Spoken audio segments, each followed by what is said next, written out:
As-tu déjà pris le temps de réfléchir à ce qui va réellement se passer lors du jugement dernier?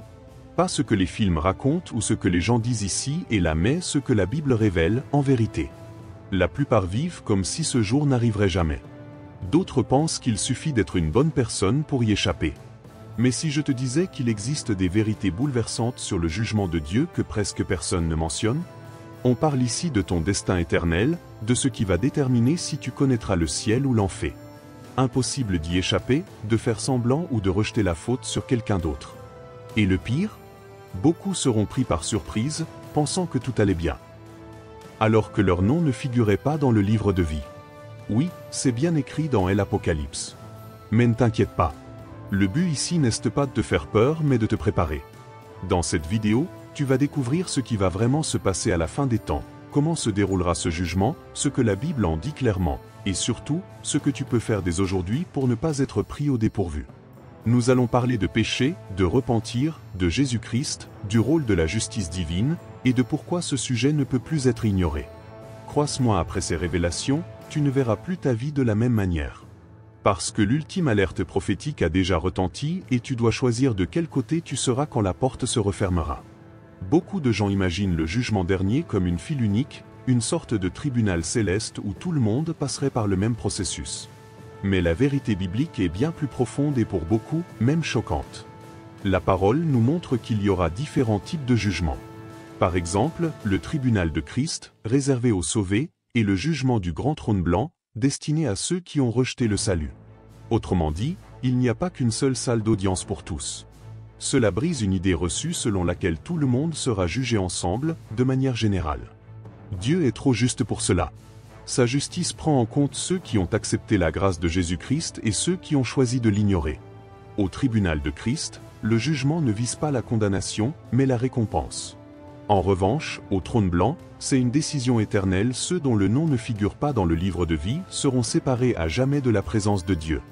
Et voici un détail que beaucoup ignorent, même les croyants seront jugés, mais d'une manière différente. La foi garantit le salut, mais les œuvres, les attitudes et les intentions seront examinées. Ce n'est pas un laissez-passer automatique. C'est comme entrer à l'université avec une bourse, tu as été accepté, mais tu devras rendre compte de ce que tu as fait de cette opportunité. La fin des temps sera un moment de vérité totale sur tout cela. Tu veux savoir ce que cela change dans ta vie concrète? Tout. Savoir qu'il y a des jugements différents t'aide à vivre avec discernement spirituel. Tu commences à comprendre que ce n'est pas suffisant de juste aller à l'église ou faire le bien. Il faut être sur le bon chemin, avec le cœur à la bonne place, et avec le nom écrit au bon endroit, le livre de vie. C'est sérieux. C'est urgent. C'est personnel. Alors avant de penser ça ne me concerne pas, réfléchis. Quel jugement t'attend? Celui de la récompense ou celui de la condamnation? Ta réponse à cette question révèle bien plus que tu ne le crois. Et ce n'est que le début. Dans le point suivant, on va descendre encore plus profondément dans cette vérité dérangeante mais libératrice. Les intentions du cœur seront révélées. Le jugement dernier ne sera pas un théâtre d'apparence. Inutile de répéter des discours ou de justifier ses actes avec de belles paroles. Lors du jugement de Dieu, il ne regarde pas seulement ce qui a été fait, mais pourquoi cela a été fait. Et c'est là que beaucoup seront saisis de stupeur. Ce qui semblait être de la générosité pourrait bien avoir été de la vanité. Ce qui semblait être de la foi, peut-être n'était qu'un besoin d'approbation. Dieu va droit au cœur, révélant les motivations les plus profondes, même celles que tu as tenté d'ignorer. Il y a des gens qui passent leur vie à se cacher derrière de bonnes actions, pensant que cela suffit pour garantir leur place au ciel. Mais la Bible dit, « Tout est à nu et à découvert aux yeux de celui à qui nous devons rendre compte » Hébreux 413. Il n'y aura aucun maquillage spirituel devant le trône blanc. Les derniers jours exposeront tout ce qui est resté caché dans les recoins de l'âme. L'orgueil, l'envie, la convoitise, l'égoïsme. Tout sera révélé dans une lumière d'une clarté absolue. T'est-il déjà arrivé de faire une bonne chose pour une mauvaise raison? Aider quelqu'un en espérant être reconnu? Prier en public juste pour paraître spirituel? Cela ne passera pas inaperçu au jugement dernier. Dieu voit au-delà de l'acte, il voit l'intention. C'est comme admirer une belle fleur plantée dans une terre empoisonnée. L'extérieur peut tromper, mais l'intérieur trahit. C'est pourquoi il faut marcher dans l'honnêteté devant Dieu. Reconnaître ses fautes, ses intentions blessées, ses désirs cachés.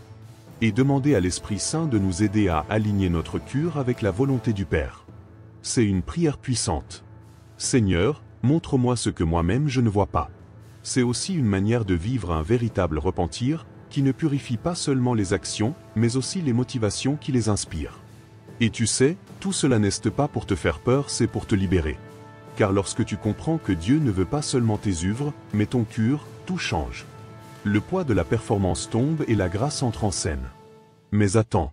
Si cela te semble déjà profond, tu vas voir que le jugement sera encore plus personnel que tu ne l'imagines. Dans la prochaine section, nous allons voir pourquoi ce jugement sera individuel et intransférable. Au jugement dernier, personne ne pourra s'appuyer sur une béquille spirituelle. Il n'y aura pas de c'est la faute de l'autre, ni de j'ai juste suivi les autres. Chacun comparaîtra seul devant le trône blanc, face à la réalité de ses propres choix. Impossible de déléguer la responsabilité quand ce qui est en jeu, c'est ton destin éternel. C'est comme un examen spirituel, l'épreuve est personnelle, le sujet c'est ta vie et personne ne peut tricher.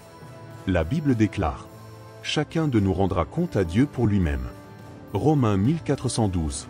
Cela détruit complètement l'idée selon laquelle appartenir à une église, à une famille chrétienne ou être entouré de personnes de foi te donne un avantage. Dieu ne juge pas par association, mais par décision personnelle. C'est toi, ton histoire, tes intentions, ta réponse à l'appel de Jésus-Christ. La justice de Dieu est droite, individuelle et impartiale. Maintenant, réfléchis avec moi. Combien de fois avons-nous tenté de rejeter la faute? J'ai fait ça parce que telle personne m'a influencé. Je me suis éloigné parce que l'Église m'a blessé. Je n'ai pas changé parce que personne m'a aidé. Devant les tribunaux humains, peut-être que ça marche. Mais devant Dieu, non. Ce qui compte, ce n'est pas ce que les autres t'ont fait, mais ce que toi tu as fait avec ce qu'ils t'ont fait. Et ça, c'est profond. Et libérateur aussi, car cela signifie que le pouvoir de changer est entre tes mains. Et voici une vérité qui peut déranger. Même la foi sera examinée quant à son authenticité. Mémoriser des versets, assister à des événements, afficher une image pieuse, ça ne suffit pas. Si ta foi n'est qu'une façade, le jugement le révélera. Mais même une foi petite, sincère et pleine de fragilité sera honorée. C'est cela qui différencie la religion de la relation. Ce qui compte, ce n'est pas le spectacle mais la vérité du cœur. Alors je te pose une question simple mais puissante. Si personne d'autre n'était jugé aujourd'hui, et que toi seul devais te présenter devant Dieu, où en serais-tu? Si cette question te dérange, c'est bien. C'est une alerte spirituelle, pas une condamnation. Et la bonne nouvelle, c'est qu'il y a encore du temps. Mais ce temps passe vite. Et dans la partie suivante, tu vas comprendre pourquoi le livre de vie sera la frontière définitive entre le ciel et l'enfer. Cela peut sembler tout droit sorti d'un film, mais ce n'est pas de la fiction. La Bible parle bel et bien d'un livre de vie.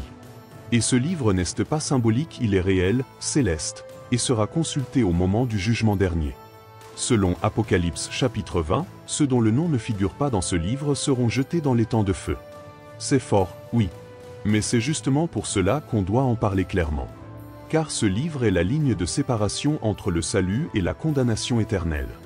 Et comment un nom y est-il inscrit? Ce n'est pas par héritage, ni par charité, ni par efforts humains. C'est par la foi en Jésus-Christ, un repentir sincère et une véritable soumission à Dieu.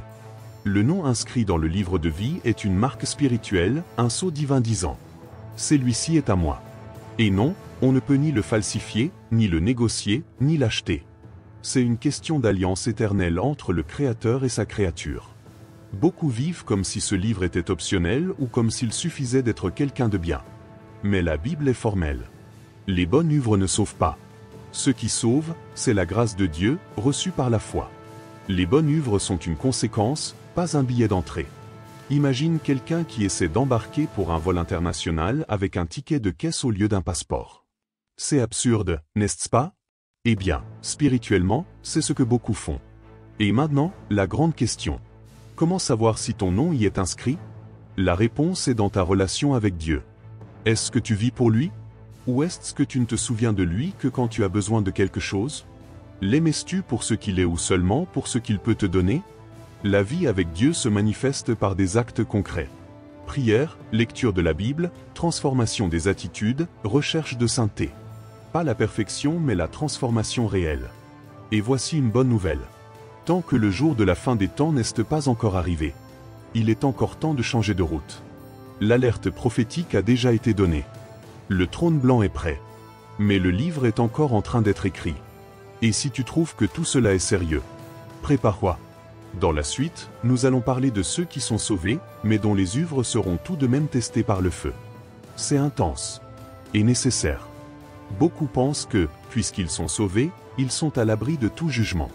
Mais la Bible montre que même les sauvés passeront par un type particulier d'évaluation. Le jugement des œuvres. Non pas pour la condamnation, mais pour la récompense ou la perte. C'est comme un test de qualité spirituelle. Tout ce que nous avons fait sera éprouvé par le feu de Dieu. Et ce qui est futile, égoïste ou vide ne résistera tout simplement pas. Imagine passer toute une vie à faire des choses au nom de Dieu, mais découvrir, au jugement dernier, que tout cela était motivé par l'orgueil, la vanité ou le besoin de reconnaissance. Ce n'est pas une question de quantité, mais d'intention et d'essence. C'est comme construire une maison. Si tu utilises de la paille, le feu la consume. Si tu utilises de l'or, le feu la purifie. Il en sera de même avec nos actions, nos ministères, nos paroles. Et même les pensées que nous avons cultivées. C'est ici qu'intervient un concept crucial. La responsabilité spirituelle. Être sauvé, ce n'est pas la fin du chemin, c'est le point de départ d'une vie qui glorifie Dieu. Alors, que fais-tu avec les dons que Dieu t'a confiés?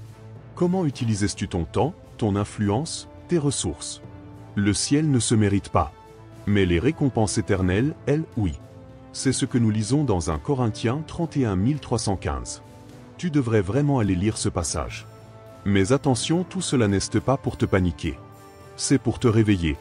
Parce que beaucoup de gens s'épuisent avec des choses qui n'ont aucune valeur éternelle. Ils perdent leur temps dans des conflits, des superficialités, dans l'accumulation matérielle. Et consacrent presque rien à ce que le feu de Dieu approuve. L'amour, le pardon, le service, la vérité. Tu veux bien commencer? Commence par investir dans les autres. Fais le bien dans le secret. Et cherche la présence de Dieu loin des projecteurs. Et c'est là que tout se relie. Depuis le type de jugement, en passant par les intentions du cure, jusqu'à ce qui reste après l'épreuve du feu. Tout cela révèle à quel point l'éternité compte. Parce qu'en fin de compte, ce qui est en jeu, ce n'est pas juste un verdict. C'est ton héritage éternel. Et maintenant que tu connais ces vérités bibliques bouleversantes, la grande question est, qu'est-ce que tu vas faire avec ça? Ce que tu viens d'entendre n'est pas qu'un message. C'est un appel à la conscience. Un avertissement sur des réalités spirituelles que beaucoup préfèrent ignorer, par peur, par confort ou par manque de connaissances. Le jugement dernier n'est pas une métaphore religieuse ni un conte symbolique. C'est une vérité biblique solide, annoncée par les prophètes, enseignée par Jésus-Christ, et décrite en détail dans l'Apocalypse. Et cette vérité nous confronte à une chose que personne ne pourra éviter. La rencontre avec Dieu. Peut-être que la révélation la plus choquante est celle-ci. Tout le monde ne passera pas par le même jugement. Il y a une distinction claire entre ceux qui marchent avec Christ et ceux qui rejettent le salut. Cela suffit à détruire l'illusion selon laquelle tout le monde finira au même endroit. La justice de Dieu est parfaite. Elle sépare, pèse, évalue avec vérité et miséricorde. Personne ne passera inaperçu devant ce tribunal céleste. Nous avons aussi vu que ce ne sont pas seulement les actions visibles qui comptent. Les intentions du cure seront mises à nu. Autrement dit, ce que tu fais importe. Mais pourquoi tu le fais importe encore plus. Tes motivations, tes pensées secrètes, tes intentions dissimulées. Tout sera exposé à la lumière. Rien ne restera caché devant le trône d'un Dieu à la fois juste et aimant. Et si tu penses que tu peux te cacher derrière les autres, il est temps de réfléchir sérieusement. Le jugement sera individuel et intransférable. Il n'y aura pas de c'est la faute de, ni de je pensais que. Chacun rendra compte de sa propre vie. Cela nous oblige à regarder nos décisions en face. Et à cesser de vivre selon les choix des autres. Est-ce que tu suis Dieu par conviction? Ou simplement par influence? Le point le plus décisif, c'est le livre de vie. Peu importe combien d'argent tu as eu, combien d'abonnés tu as gagné, ou combien d'éloges tu as reçus. Si ton nom n'est pas inscrit là, tout est perdu. Ce livre est la ligne de séparation entre le ciel et l'enfer. Une seule ligne écrite par Dieu qui change tout ton destin éternel. Et oui, il est encore temps d'assurer ta place. Car tant qu'il y a de la vie, il y a de l'espérance. Et enfin, même les sauvés auront leurs œuvres testées par le feu. ce n'est pas une question de salut, mais de légat éternel. Qu'as-tu fait de ta foi? De ton temps? Des opportunités que Dieu t'a données? Le feu divin ne détruit pas, il révèle. Et seul ce qui a de la valeur aux yeux de Dieu restera. Le reste deviendra cendre. Et cela change radicalement notre façon de vivre aujourd'hui. Alors, laisse-moi te poser une question simple. Es-tu prêt? Mais vraiment prêt? Pas seulement par les mots, mais par tes actes, ton abandon, ta sincérité d'âme. La fin des temps ne te préviendra pas à l'avance. Elle est déjà à la porte. Et l'ignorer, c'est jouer avec le feu littéralement. Aujourd'hui, l'Esprit de Dieu te tend la main. C'est un avertissement spirituel, oui, mais aussi une opportunité de repenser ta vie, de revoir ta foi, d'aligner ton cœur. Parce que quand le ciel s'ouvrira et que le trône blanc apparaîtra à tous, il n'y aura plus de place pour les excuses. Il ne restera que la vérité. Alors, partage cette vidéo. Abonne-toi à la chaîne et active les notifications. Parce qu'ici, on ne dit pas ce que les gens veulent entendre. On dit ce qu'ils ont besoin de savoir. Que l'Esprit Saint te parle au-delà de ces mots. Et que, lorsque ce jour arrivera, tu puisses entendre Jésus te dire: très bien, bon et fidèle serviteur. Entre dans la joie de ton Seigneur.